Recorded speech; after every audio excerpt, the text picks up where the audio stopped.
dia bawa piala. Piala itu dikasih ke istrinya. Elias Pikal adalah pemenang. Piala yang pemenang itu dikasih ke istrinya. Istrinya namanya adalah lebih dari pemenang. Bilang kanan kiri, bilang gue baru ngerti hari ini.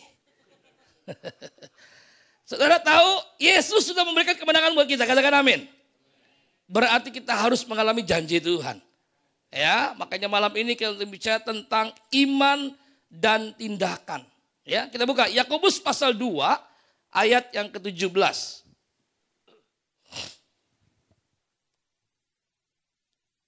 Yakobus pasal yang kedua ayat yang ke-17. Saya senang kalau kita semua baca bersama-sama. Yakobus 2 ayat 17. 2, 3. Demikian juga halnya dengan iman. Jika iman itu tidak disertai perbuatan, maka iman itu pada hakikatnya adalah mati. Jika iman tidak disertai dengan perbuatan, dengan tindakan yang real, tindakan yang nyata, maka iman kita adalah iman yang mati. Banyak orang percaya mengatakan diri dia adalah orang percaya. Banyak orang percaya tapi tidak percaya. Kenapa? Karena penyakit orang percaya adalah tidak percaya. Saudara percaya? Harus jadi orang percaya yang percaya. Katakan 2, 3, percaya. Jelas saudara? Supaya apa saudara? Kita benar-benar mengalami sebuah kehidupan yang bukan rata-rata. Tapi hidup kita harus di atas rata-rata. Iman itu apa sih? Bicara pengharapan. Dasar dari yang kita harapkan. Dan bukti dari yang tidak kita lihat. Ibrani 11 ayat 1. Saya pikir saya nggak bahas itu. Saya percaya dalam bulan ini kita udah bahas lebih banyak. Makanya saya nggak singgung itu saudara. Tapi malam ini saya mau tantang setiap kita, ayo kita mau menyatakan iman kita dengan tindakan. Setuju? Amin? Nanti saya akan mengajak saudara beberapa contoh. Nah sebelum saya masuk ke sana saudara, kita mau merenung sebentar. Kenapa sih kita bilang orang percaya, orang Kristen, anak Tuhan. Tapi kadangkala kita nggak percaya. Tadi Michael mengalami pergumulan berat. Ya memang Michael nggak cerita. Pergumulannya beratnya apa, seberapa berat. Tapi buat dia katanya berat. Mungkin buat kita nggak berat, tapi buat dia berat. Beda-beda saudara. Ya kan? Ada nggak timbul keraguan? Ayo jujur. Kadang-kadang kita pikir, aduh kira-kira Tuhan tolong gak ya? Tuhan denger gak ya? Kita bilang apa? Kalau kita punya iman sebesar biji apa? Sesawi. Biji sawi itu kecil sekali. Sorry kalau kita pegang di tangan, kita begini, sorry ya. Berdengus saja, itu biji sawi itu terbang. Nah kita bilang malam ini, aduh Pak Pendeta Bambang tahu gak iman saya bukan sebesar biji sawi, tapi sebesar biji duren. Tapi kok kenapa? Gak nyata. Nah saya mau ajak saudara buka satu ayat dulu. Ini ayat keren banget saudara. Yuk tolong diklik LCD.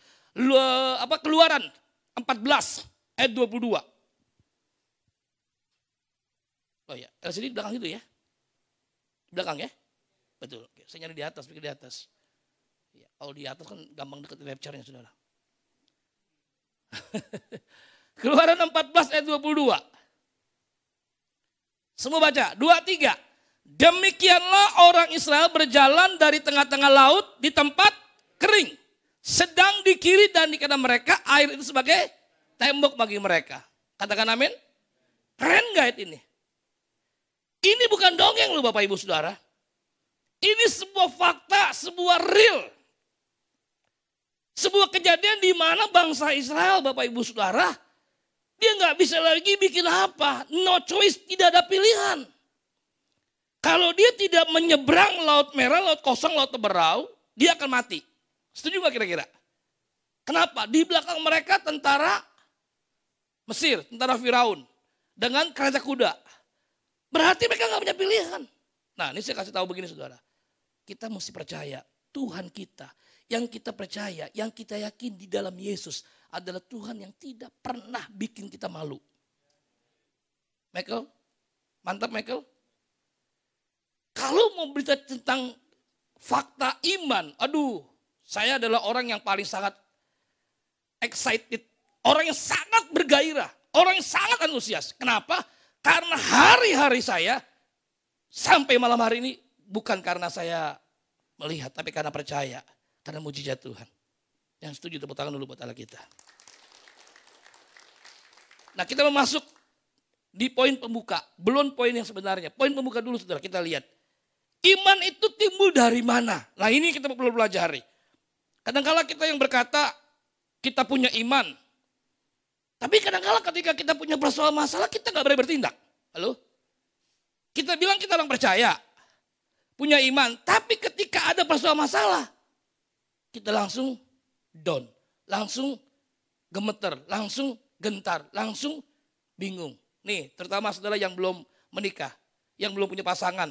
Ayo. Usia sudah mendekati jatuh tempo. Oh belum ya? Kalau masih 17 tahun bilang, siapa kamu? Kok ada yang berani bilang cinta sama saya? Ngaca dong, siapa kamu? Umur 20 langsung bilang, siapa saya? Kok belum ada yang bilang I love you? 25, siapa saja? Nah ini kan bahaya saudara. Anak Tuhan kita mesti percaya pasarnya tinggi, katakan amin. Amin. Tidak ada yang disale. Tahu disale? Tidak ada sial saudara. Kita percaya Tuhan memberikan pasangan yang terbaik buat kita. Amin. Nah kita kan dibutuhkan iman. Jangan sampai ketika kita belum juga ada yang mendekati kita. Belum kita punya pasangan hidup. Belum menikah. Timbul ketawar hati. Langsung kita ya udahlah memang mungkin Tuhan takdirkan saya tidak menikah. Mungkin Tuhan akan saya seperti Paulus. Langsung pesimis. Langsung bela diri. Nah kita lihat ayat ini ya. Roma 10 ayat 17. Roma 10 ayat 17. Iman dan tindakan. Ya. Malam ini kita mau benar-benar menyatakan iman kita. Bukan hanya kita berkata dengan mulut kita. Tapi benar-benar tindakan yang nyata. Supaya apa? Ketika saudara pulang dari tempat ini semuanya mengalami kemenangan. Amin. Roma 10:17 sama-sama 2-3. Jadi iman timbul dari pendengaran dan pendengaran oleh firman Kristus. Yang membuat kita Bapak Ibu Saudara kadang-kala kenapa kita tawar hati, kenapa kita takut? Karena hati kita, hidup kita, pikiran kita tidak diisi dengan firman. Saya ulangi saudara, ini penting. Yang membuat kita gentar, yang membuat kita galau, yang membuat kita tuh takut, membuat kita tuh depresi, membuat kita tuh takut, bingung. Karena hari-hari kita, hidup kita tidak diisi dengan firman Allah. Kalau hari-hari kita diisi dengan firman Tuhan, saya percaya tidak ada persoalan masalah yang kita khawatirkan dan cemaskan. Setuju? Amin. Saya hidup jadi hamba Tuhan 27 tahun. Saya hidup tanpa gaji.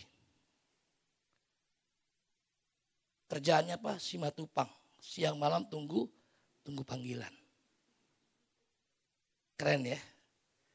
Istri saya boru purba, pura-pura Batak. Tanpa gaji 27 tahun. Anak kuliah. Bulan madu ke luar negeri. Bisa biayain 2 ibu janda. Mami saya janda, mertua saya janda. Dua-duanya janda. Ditinggal suaminya dua-duanya di medan perang. Mati duluan saudara. Tapi Tuhan pelihara. Burung di udara, Tuhan pelihara. Bunga bakung, Tuhan hiasi. Bilang kanan kiri, apalagi kamu. Amin. Hanya persoalan masalahnya kita percaya enggak? Hanya persoalan masalahnya kita percaya enggak? Ini aja saudara. Kita akan menjadi orang percaya yang percaya ketika hari-hari hidup kita diisi setiap hari dengan firman. Coba kita lihat satu ayat. Ini ayat keren banget saudara. Lukas 2 ayat 11. Ini ayat biasa dikhotbahkan di bulan Desember. Tapi malam ini saya mau khotbahkan di sini saudara. Bukan bulan Desember. bulan September. Di akhir bulan September. Lukas 2:11. Yuk baca semua. 2, 3. Hari ini yaitu pertanyaannya. Jelas nggak ini ayat? Siapa yang yakin jelas? Yang kurang jelas? Yang bingung? Oh ditanya begini aja. Ini ayat jelas. Enggak perlu dijelaskan, enggak perlu dieksegese, enggak perlu dihermeneutik, enggak perlu ditafsir, udah jelas. Hari ini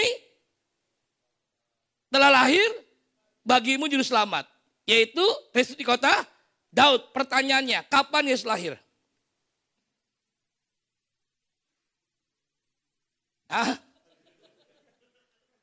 Ini kayaknya antara dua nih. Satu, tadi makan kekenyangan. Kedua, yang terlambat belum makan. Ya, kalau lagi on, dia on. Kalau lagi on, coba tanya kanan kiri, kamu banyak yang mana kira-kira? Kalau on satu bagus, kalau on dua jangan Pak. On. Ayat ini jelas. Hari ini Yesus lahir. Betul nggak? Baca nggak? Coba deh, 2, 3. Hari ini telah lahir bagimu. Kok baca aja kayaknya ragu ya? Ayo 2, 3. Hari ini.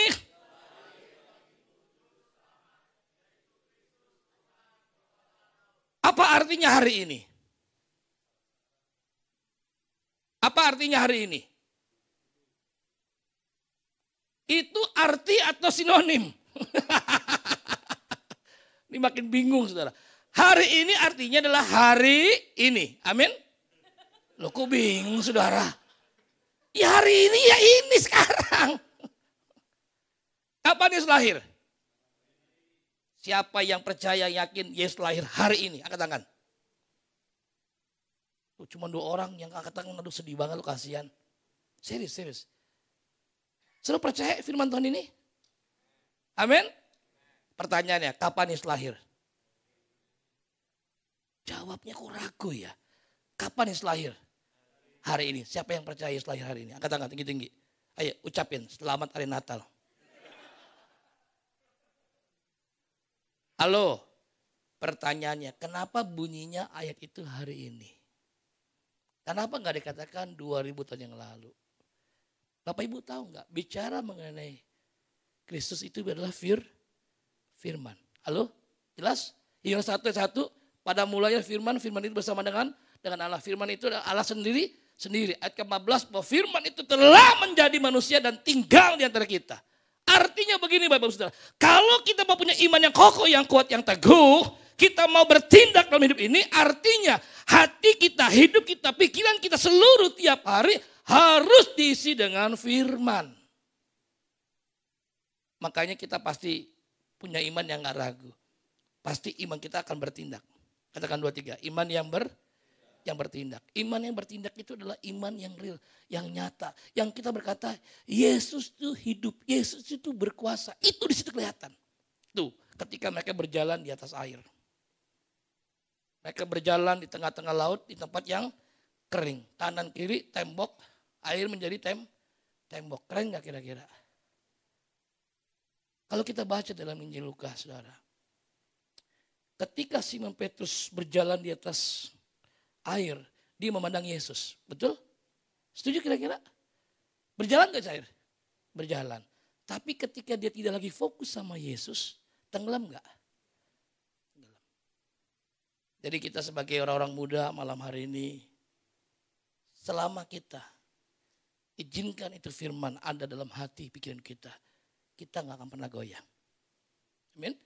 Nah kita masuk pada poin yang sebenarnya. Tadi baru pendahuluan, bukan firman saudara. Tapi saya mau masuk poin ini. Iman diuji dalam 3 hal. Iman dibuktikan dalam 3 hal. Yang pertama kita lihat kitab Daniel. Daniel pasal 3, 5 sampai 7. Ini hal yang pertama, iman diuji. Daniel 3, 5 sampai 7. Demi kamu mendengar bunyi sangkakala, seruling kecapi, rebab gamus, sedam, dan berbagai jenis bunyian. maka haruslah kamu sujud menyembah patung yang telah didirikan Raja Nebukadnezar itu. Siapa yang tidak sujud menyembah akan dicampakkan seketika itu juga ke dalam perapian yang menyala-nyala. Semua 7. Sebab itu demi segala bangsa mendengar bunyi sangkakala, seruling kecapi, rebab gambus, dan berbagai jenis bunyi-bunyian, maka sujudlah orang-orang dari segala bangsa, suku bangsa dan bahasa, dan menyembah patung emas yang telah didirikan Raja Nebukadnezar itu. Pertanyaannya, kira-kira kalau kita ada pada waktu itu, ayo, mau menyembah atau enggak? Hah? Ingat saudara, tidak mengambil keputusan adalah sebuah keputusan. Hidup ini adalah sebuah keputusan. Tidak mengambil keputusan adalah sebuah keputusan. Daripada tidak ambil keputusan, lebih baik ambil keputusan. Nah pertanyaannya setelah, saya tahu nih wajah saudara bingung semua kayaknya nih. Kira-kira kalau kita ada di sana, menyembah atau enggak? Siapa yang bilang enggak? 1, 2, yang menyembah. Yang bingung, Tuhan ampunilah mereka. Semua orang menyembah. Kenapa? Nggak ada pilihan, no choice. Kalau mereka tidak menyembah, mati.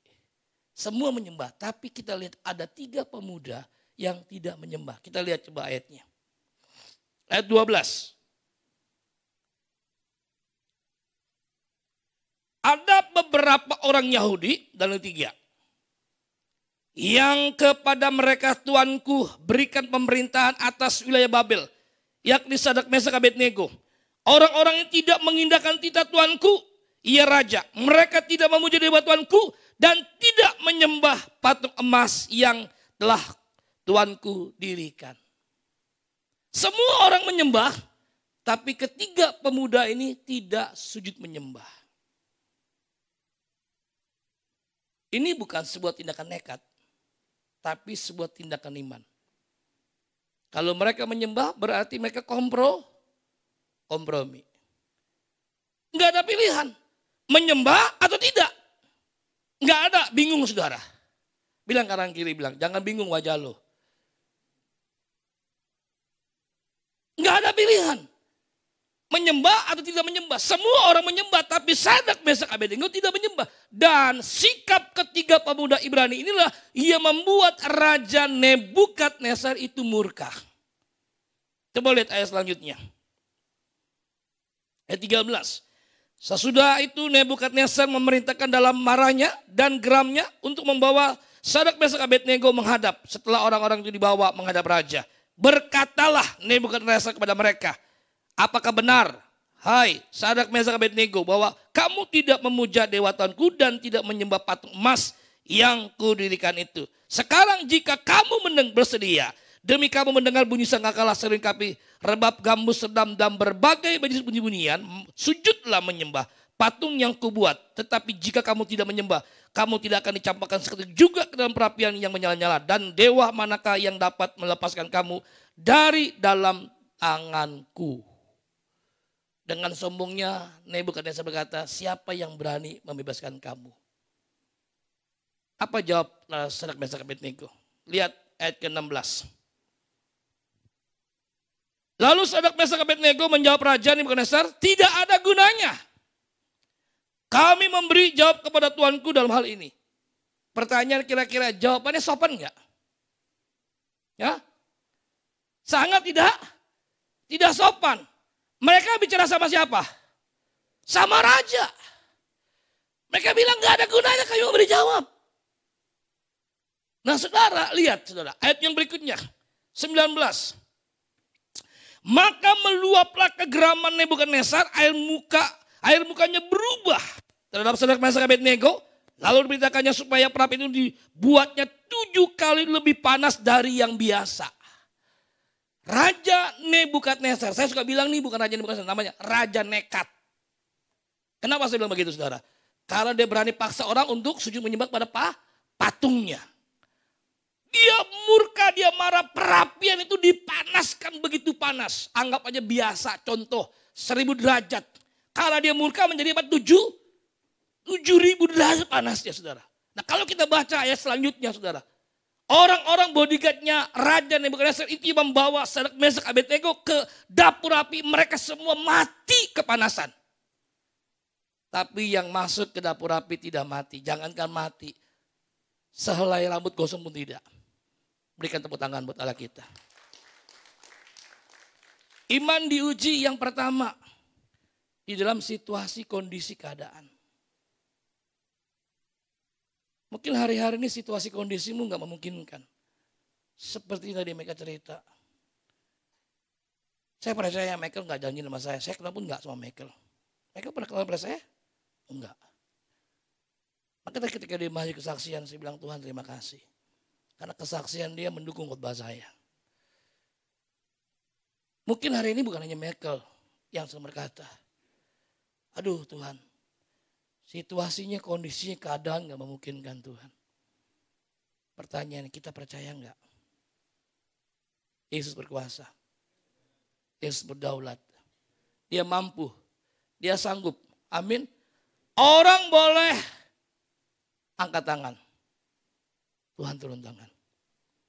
Dokter boleh bilang, aduh. Ini mah udah tunggu tanggal waktunya aja. Apa-apa. Dokter angkat tangan, Yesus turun tangan. Nah, saya mau ngajak saudara baca ayat ini lebih dalam lagi saudara. Coba lihat. Orang-orang bodyguardnya mati. Kita baca 22. Karena titah raja itu keras. Dipanaskanlah perapian itu dengan luar biasa. Sehingga nyala api itu membakar mati orang-orang. Yang mengangkat Sadrak Mesak Abednego ke atas. Betul? Yang mengangkat, yang mengantar mati kepanasan. Tapi yang masuk ke dalam, jangankan mati. Jangankan gosong. Selembar rambut pun tidak terbakar. Tidak ada bawah musnya. Dan itu membuat raja benar-benar 24 kita lihat. Dari 3:24. Kemudian terkejutlah. Bukan terkejut. Terkejut. Orang Medan bilang kalau bilang terkejut itu wah.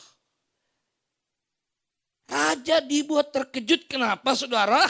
Lalu ya kan? Raja baru bangun dengan segera berkatalah ia kepada para menterinya, bukankah 3 orang yang telah kita campakkan dengan terikat ke dalam api? Jawab mereka kepada raja, benar ya raja. Katanya, tetapi ada 4 orang kulihat berjalan-jalan dengan bebas di tengah-tengah api itu. Mereka tidak terluka. Dan yang keempat itu rupanya seperti anak dewa. Yesus hadir bersama mereka. Bapak Ibu percaya enggak? Di dalam situasi kondisi apapun, Yesus tidak pernah tinggalkan kita. Jujur kadang-kala saya mau kasih tahu begini. Kadang-kala kita merasa Yesus tinggalkan kita. Yesus tidak pernah tinggalkan kita. Yesus tidak pernah mempermalukan kita. Alkitab bilang, Bapa yang jahat, Bapa yang terbatas, tahu memberi yang terbaik, apalagi Bapa kita di surga. Berikan tepuk tangan yang meriah buat Allah kita. Dalam situasi kondisi apapun, iman kita harus terbukti.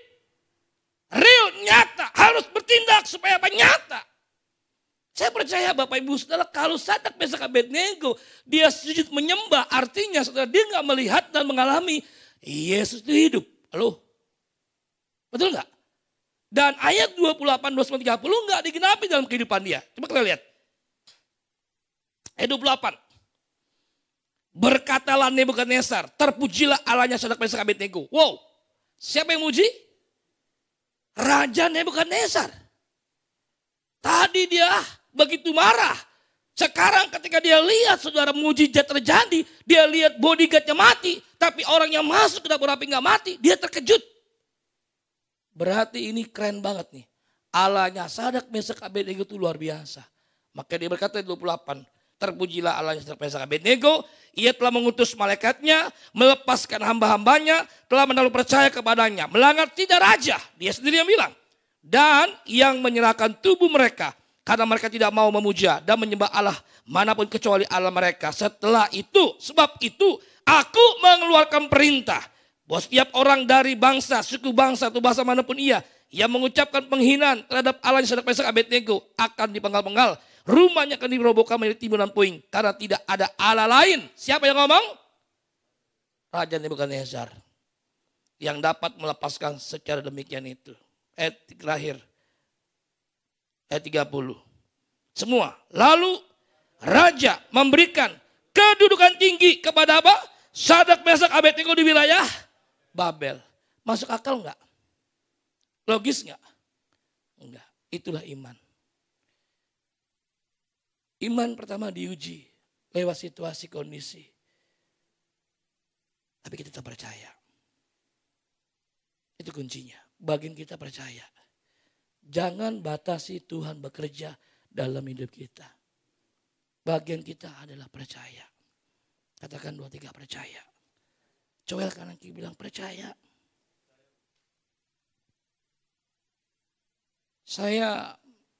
Kami, bukan saya. Ya, kalau saya nanti istri saya komplain. Sebab dia yang hamil, saudara. Kami punya 2 putri, tadi saya sudah cerita. Putri yang pertama itu memang dua-duanya anak kami itu homeschooling.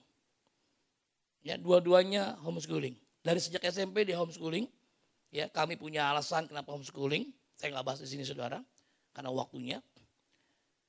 Nah, yang besar itu waktu itu posisinya secara sekolah resmi formal itu baru kelas 3 SMU. Ya, secara formal resmi. Tapi ada salah satu sekolah di Jakarta, sekolah internasional yang memanggil putri kami yang besar untuk membantu sekolah di mana orang itu membangun sekolah internasional. Ya, pusatnya ada di Malaysia. Ya, dia punya murid lumayan sampai saya dengar 6-7 ribu orang, lumayan besar. Memanggil untuk membantu menjadi guru di situ. Pertanyaannya kira-kira, logis gak, masuk akal gak? Murid ngajar murid. Nah, ini dimulai ceritanya itu dari hidup saya. Nah, Pak Agus Dermawan ini saksi hidup dan beliau masih hidup sekarang. Halo Pak Agus. Jadi kalau saya cerita bohong, tanya beliau. Saya waktu itu masih kelas 1 SMU. Kami SMEA, Pak Agus ya. Kita bukan SMU, tapi SMEA. Saya kelas 1 SMEA baru selesai di Mapras, di MOS, orientasi. Tapi saya bisa ngajar. Murid yang saya ajar bukan kelas 1, kelas 2 dan kelas 3. Di mana ada murid ngajar murid. Itulah iman. Halo. Yang tidak masuk akal. Yang tidak logis. Bisa berjalan di tengah-tengah laut tapi di tempatnya kering. Kanan kiri air menjadi tembok. Halo. Masuk ke dapur api tapi nggak mati. Ia mengantarnya mati. Daniel 6 masuk ke gua singa. Biasanya itu belum nyampe manusia ke bawah, masih entil-entil begini, singa langsung bilang. Sekarang Daniel itu bukan lagi entil-entil, tapi turun sampai ke bawah, sampai saudara singa itu sepertinya kenal sama Daniel. Waktu singa itu cium Daniel, ini keren nih, baunya bau Tuhan. Coba cium kanan kiri, dus-dus gini. Bau apa? Bilang bau apak ya. Itu iman, saudara. Harus nyata. Nah, sehingga cerita, biasa kalau orang kerja, yang diwawancarai siapa? Bapaknya atau anaknya yang bekerja? Anaknya. Ini bukan, yang diwawancarai bukan anak saya, bapaknya yang maju. Jadi ownernya bilang gini, Pak Bambang, boleh nggak anaknya membantu kami ngajar jadi guru di sekolah internasional? Oh boleh Pak, saya bilang, silakan aja. Pak tenang aja, nanti anaknya pasti kami gaji.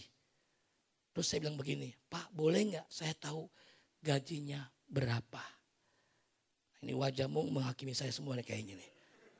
Jangan lupa pendeta juga manusia.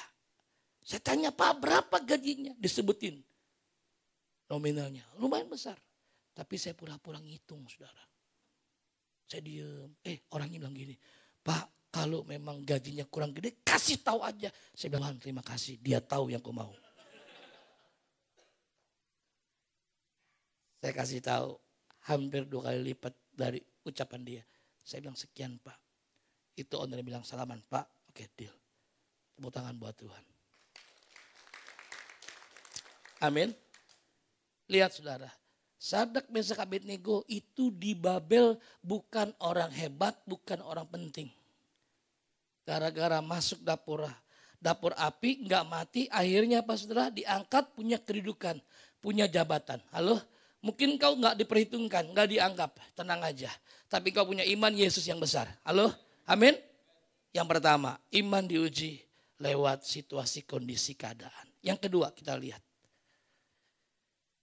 Yang kedua, iman diuji lewat apa saudara? Yang kedua kita melihat. 1 Samuel 17. Ayat 31 sampai 33. Iman diuji yang pertama lewat situasi, kondisi, keadaan yang tidak memungkinkan buat kita. Tapi kita percaya, lewat itu ada mujizat Tuhan nyata. 1 Samuel 17, 31 sampai 33. Terdengarlah kepada orang perkataan yang diucapkan oleh Daud. Lalu diberitahukan kepada Saul. Dan Saul menyuruh memanggil dia. Berkatalah Daud kepada Saul, janganlah seorang menjadi tawar hati karena dirinya maksudnya. Hambamu ini akan pergi melawan orang Filistin itu.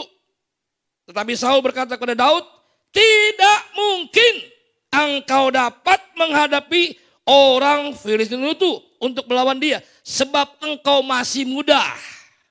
Sedang dia sejak dari masa mudanya telah menjadi prajurit.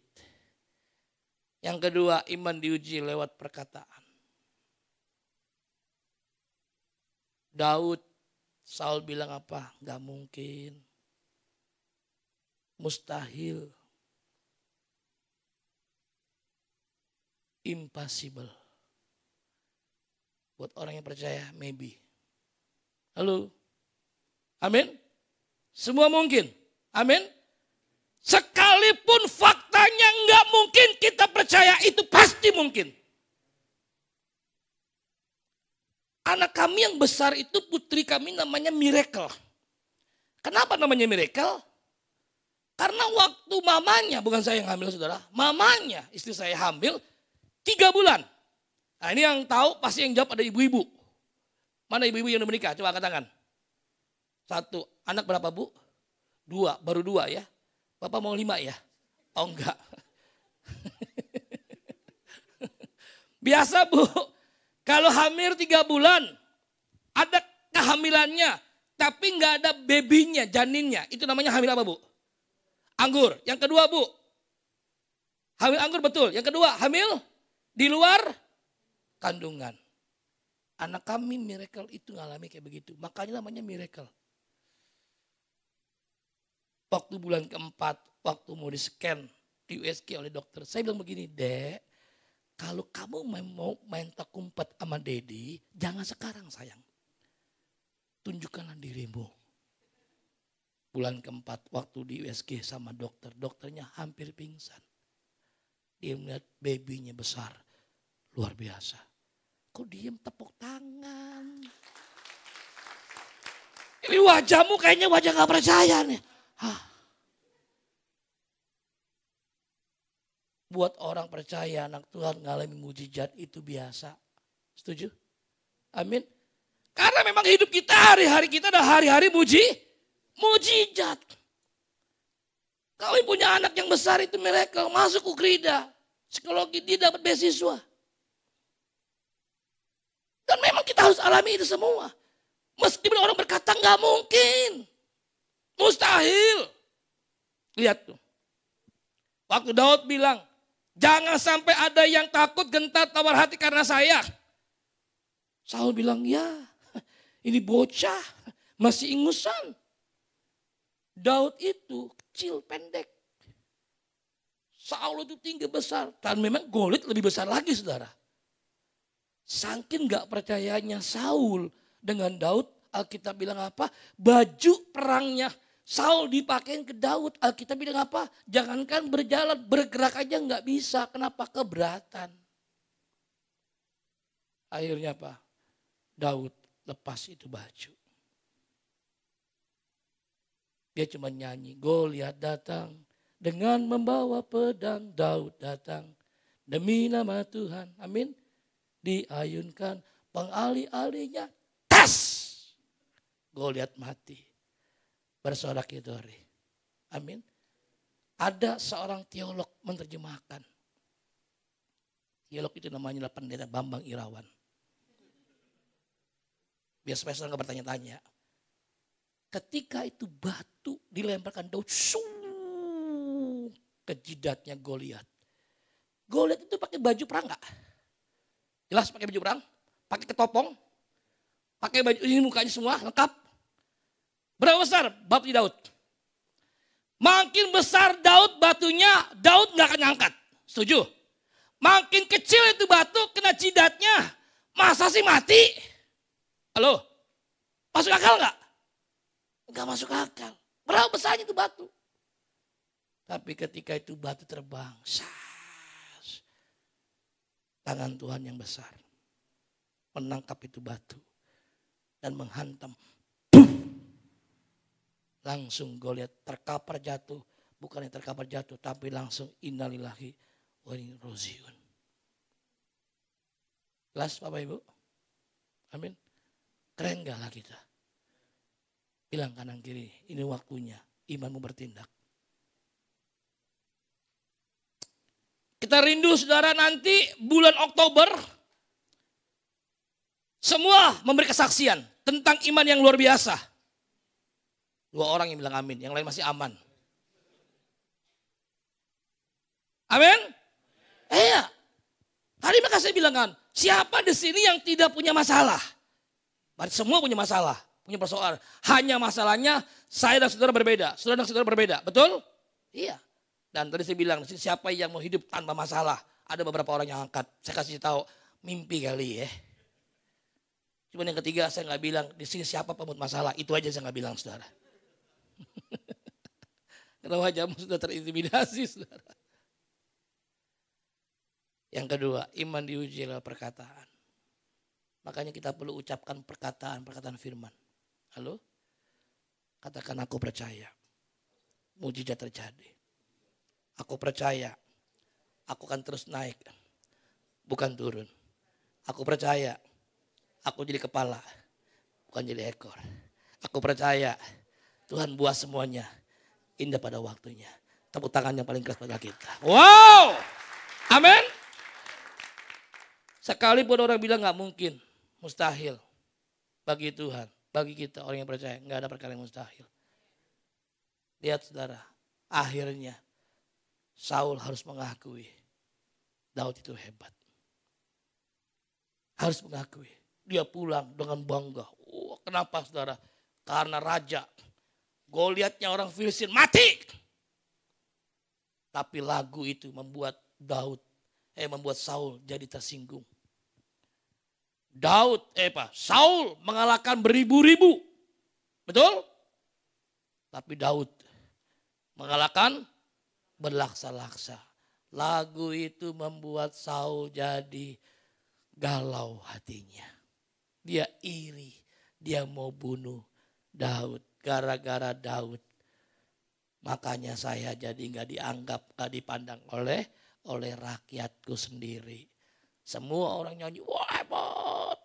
Saul mengalahkan beribu-ribu, wah dia bangga, wah menang. Mengalahkan orang Filistin, Goliat, orang yang hebat. Tapi ketika dia dengar baik keduanya, tapi Daud mengalahkan berlaksa-laksa, langsung diciut.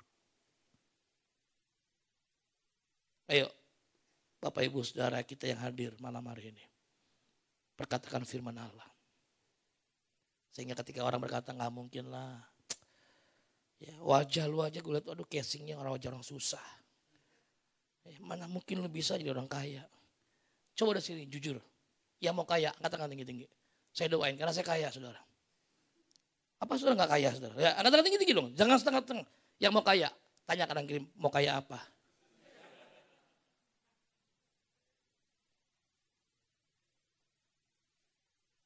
Saudara, kita kaya, kita sukses, kita berhasil, kita hebat. Itu bukan tujuan hidup. Katakan amin. Itu bonus yang Tuhan beri. Amin. Saya nggak pernah nyangka hidup saya seperti begini. Saya lahir dari keluarga susah. Saya cerita bukan saya menjelekkan orang tua saya, bukan. Saya bangga dengan papi mami saya. Yang membaptis papi mami saya ada seorang hamba Tuhan. Waktu saya mau sekolah Alkitab tahun 90 saya sekolah teologi ya.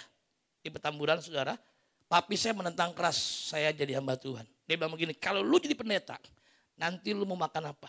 Lu mau makan batu. Jujur saudara. 27 tahun saya jadi pendeta, saya tidak pernah tahu rasa batu seperti apa. Kalau ada yang kasih tahu, kalian pernah kasih tahu saya rasa seperti apa. Kalau lagi makan kalau gigit, batu. Saya nggak bikin, ternyata keras ya. Itu namanya orang on saudara. Kegigit langsung diambil dibuang.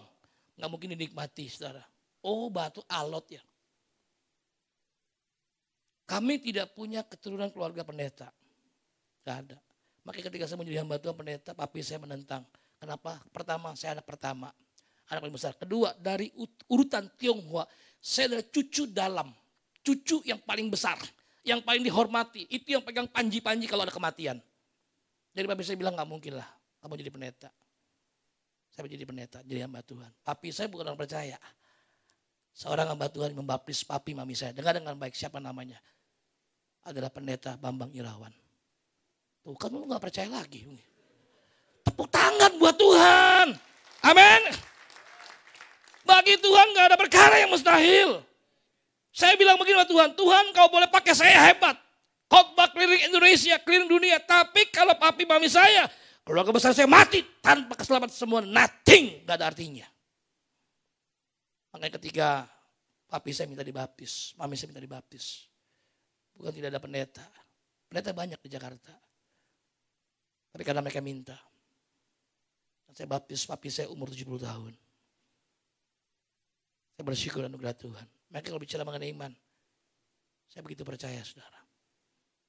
Hati buat jiwa-jiwa. Saya punya hati buat jiwa-jiwa. Bukan hanya papi mami saya, keluarga besar saya baptis. Kedua putri kami saya baptis. Keponakan-keponakan saya baptis semua.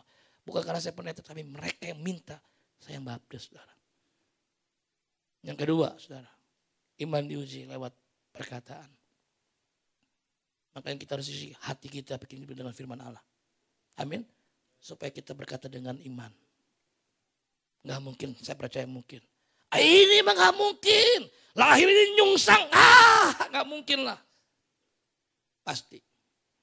Amin. Aduh, kamu tingginya semampai, nggak mungkin lah. Tuhan gak pernah lihat itu semua. Tapi Tuhan lihat iman kita. Tuhan gak lihat tampang kita, wajah kita ganteng apa enggak, jelek apa enggak, tinggi atau pendek. Kurus langsing atau langsung. Kaya atau miskin, enggak. S1 atau S doger. Tuhan gak pernah lihat. Tapi iman percaya kita. Amin. Poin yang ketiga yang terakhir saudara.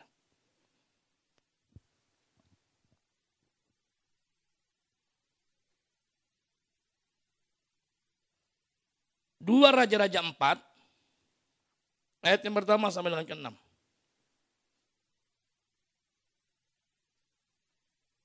Dua Raja-Raja 4, ayat yang pertama sampai dengan ke-6.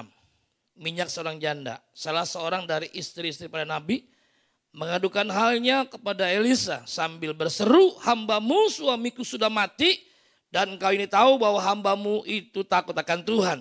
Tetapi sekarang penagih hutang sudah datang untuk mengambil kedua orang anakku menjadi budaknya. Ini pesan penting buat para pria. Jangan mati dulu sebelum hutang lunas. Enggak ada pria di sini saudara. Ya, nanti saya bahas besok masalah pria. Ya, makanya saudara diundang. Begitu ya, bagus ya. Jadi promosi saudara. Ya, mau diberkati besok? Datang ya, tapi untuk laki-laki. Yang wanita nggak boleh dengar saudara. Ya. Terus ayat kedua, jawab Elisa kepadanya, apakah yang dapat ku perbuat bagimu? Beritahukanlah kepadaku apa-apa yang kau punya di rumah. Berkatalah perempuan itu, hambamu tidak punya sesuatu apapun di rumah kecuali sebuah buli-buli berisi minyak. Lalu berkata Elisa, pergilah mintalah bejana-bejana dari luar daripada segala tetanggamu, bejana-bejana kosong tetapi jangan terlalu sedikit. Bejana kosong jangan terlalu sedikit, artinya banyak. Kemudian masuklah, tutuplah pintu sesudah engkau dan anak-anakmu masuk. Lalu tuanglah minyak itu ke dalam segala bejana, mana yang penuh angkatlah. Pergilah perempuan itu daripadanya Ditutupnya pintu, sudah ia dan anak-anaknya masuk, dan anak-anaknya mendekatkan bejana-bejana kepadanya, sedang ia terus menuang. Semua ayat ke-6. Ketika bejana-bejana sudah penuh, berkatalah perempuan itu kepada anaknya, dekatkanlah kepadaku sebuah bejana lagi. Tetapi jawabnya kepada ibunya, tidak ada lagi bejana. Lalu berhentilah minyak itu mengalir. Keren saudara? Yang pertama, iman diuji lewat apa? Situasi kondisi. Jangan pernah lihat situasi kondisimu hari-hari ini. Lihat Yesus. Petrus selama dia berjalan, dia fokus sama Yesus, ada mujizat. Engkau lihat persoalan masalahmu, engkau pasti makin takut. Makin gak percaya. Yang kedua, jangan dengar apa kata orang. Perkataan itu bisa menentukan kita. Gue kasih tahu lo ya, lu jangan mau dibilang bego, goblok.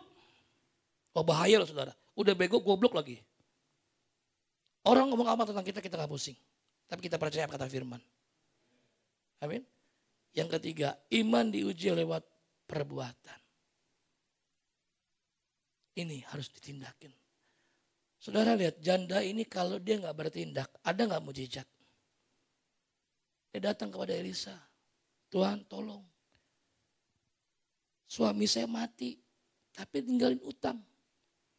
Penagih utang udah datang. Kalau gak bayar, anak kami jadi sandranya.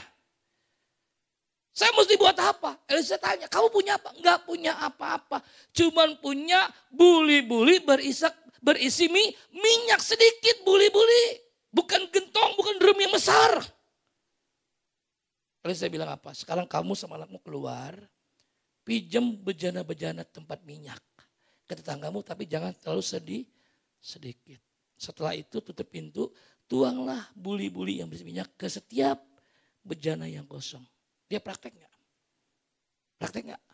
Dia praktek. Selama bejana itu kosong, dia tuang terus. Dia tuang sampai penuh, sampai ibu berkata, nak, dekatkan lagi bejana yang kosong. Anak dibilang, bu semua udah penuh, berhentilah minyak itu mengalir. Malam ini saudara, ayo kita mau bertindak. Kalau Anda berkata, aku percaya Yesus. Yesus itu dahsyat. Yesus itu berkuasa. Mana saya undang pemusiknya? Pemusiknya di mana? Ayo pemusik, oh di situ pemusiknya duduknya.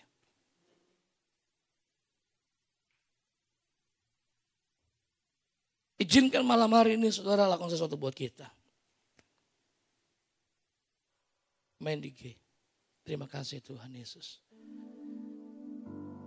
Mari kita berdiri semua datang sama Tuhan saudara.